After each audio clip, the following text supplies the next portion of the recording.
जय हिंद प्यारे बच्चों, आप लोग के सामने मैं कोशिकावाद सिद्धांत और कोशिकावाद सिद्धांत के अपवाद टॉपिक पे चर्चा करने जा रहा हूँ। यहाँ सबसे पहले बात की जाती है कोशिकावाद सिद्धांत की प्रस्तुति सबसे पहले एम.जे. स्लाइडेन और टी. स्वान ने दी थी। ये एक जर्मन वनस्पति शास्त्री और जंतु वैज्ञानिक थे। यहाँ पे बात की जाती है कि कोशिकावाद सिद्धांत की परिभाषा, यहाँ इन्होंने अपने सिद्धांत में कहा क्या, इन दोनों वैज्ञानिकों ने अपना एक मत दिया। उन्होंने कहा कि धरती पे जो भी जीव होंगे, जो भी जीवधारी होंगे, उन सभी जीवधारियों का निर्माण कोशिकाओं से हुआ है और वे एक या एक से अधिक कोशिकाओं से मिलकर के बने हैं। ये कोशिकावाद सिद्धांत की एक धारणा थी। बाद में कोशिकावाद सिद्धांत की बात की जाती है तो और भी कई बातें दी गई। उनमें ये कहा गया कि प्रत्येक कोशिकाएं अपनी पूर्ववर्ती कोशिकाओं से बनी है, प्रत्येक कोशिकाओं के पास अपने जैसी कोशिका बनाने की क्षमता होती है। अगर कोशिका बनाने की क्षमता है, अपनी जैसी कोशिका बनाएगी तो वो कोशिका है, अगर नहीं बना सकती है तो कोशिका नहीं है। जैसे आर्बीसियस में अपने जैसा आर्बीसियस बनाने की क्षमता नहीं है, इसीलिए उसे ब्लड कार्ब सेल्स रूही कणिकाएं कहा जाता है।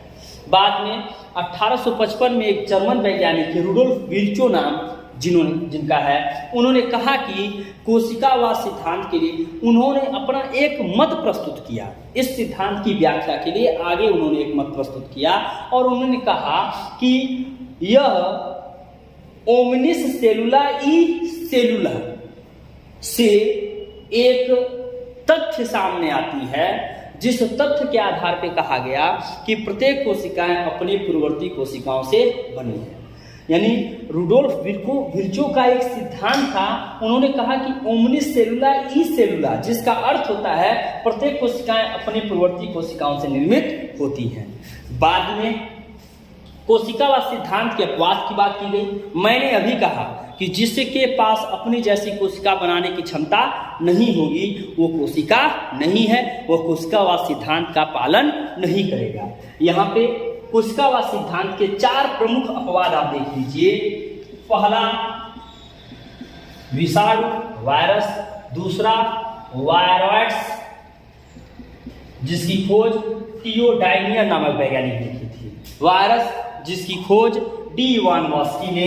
इस तरह भिन्न भिन्न वायरस के रूप में इसकी खोज की गई। वायरस प्रायांश जिसके कारण स्क्रेपी रोग होता है, भेड़ के शरीर के बाल जो होते हैं वो झड़ जाते हैं। यहाँ पे ध्यान दीजिएगा, वायरॉइड्स जो है यह विशेष प्रकार का वायरस है जिसमें यहाँ न्यूक्लियो प्रोटीन के आधार में मैंने कहा कि जब न्यूक्लिक एसिड और प्रोटीन दोनों होंगे, इसमें वो विषाणु या वायरस के रूप में जाने जाएंगे।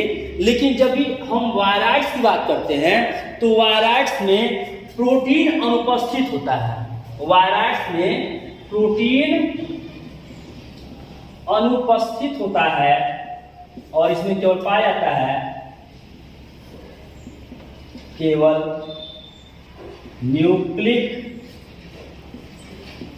अम्ल पाया जाता है। वायरॉइड्स में प्रोटीन अनुपस्थित होते हैं, केवल न्यूक्लिक अम्ल पाया जाता है। ये पौधों में भिन्न भिन्न रोग उत्पन्न करते हैं। पौधों में विभिन्न रोग, पौधों में विभिन्न रोग उत्पन्न करते हैं। फिर वही बात करते हैं प्रायांश की। तो प्रायांश में प्रोटीन की उपस्थिति तो होगी, प्रोटीन उपस्थित होगा, लेकिन न्यूक्लिक एसिड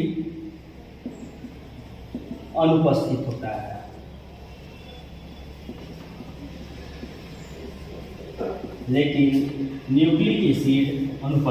है। फिर हम बात करते हैं लाल रूही कणिकाएं, जिसे कहा जाता है आर्बीसियस। लाल रूही कणिकाएं, इसमें भी न्यूक्लियस नहीं होता।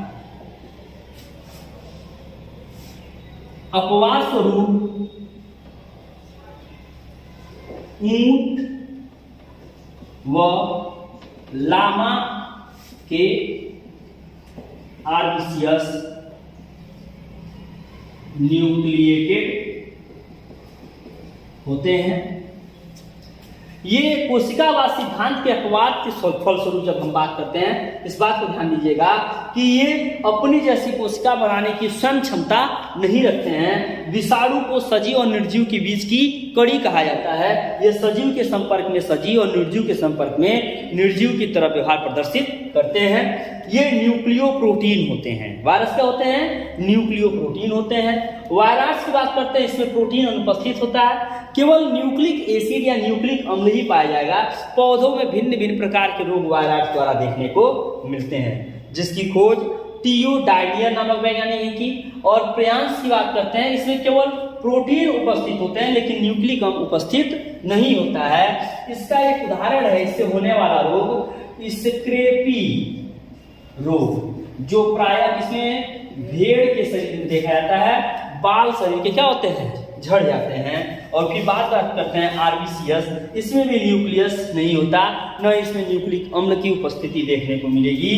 ये अपवाद स्वरूप देखा जाए, अपवाद स्वरूप ऊंट व लामा में आरबीसीएस जो होता है वो न्यूक्लिएटेड होता है। इसलिए आरबीसीएस को ब्लड कार्पसेल रुधिर कणिका कहा जाता है, न कि इसे कोशिका के रूप में जाना जाता है। तो आपके सामने मैंने कोशिकावाद सिद्धांत की प्रस्तुति और कोशिकावाद सिद्धांत के अपवाद के ऊपर चर्चा की। Thanks to all of you. Please subscribe the channel and press the bell icon. Thanks to all of you.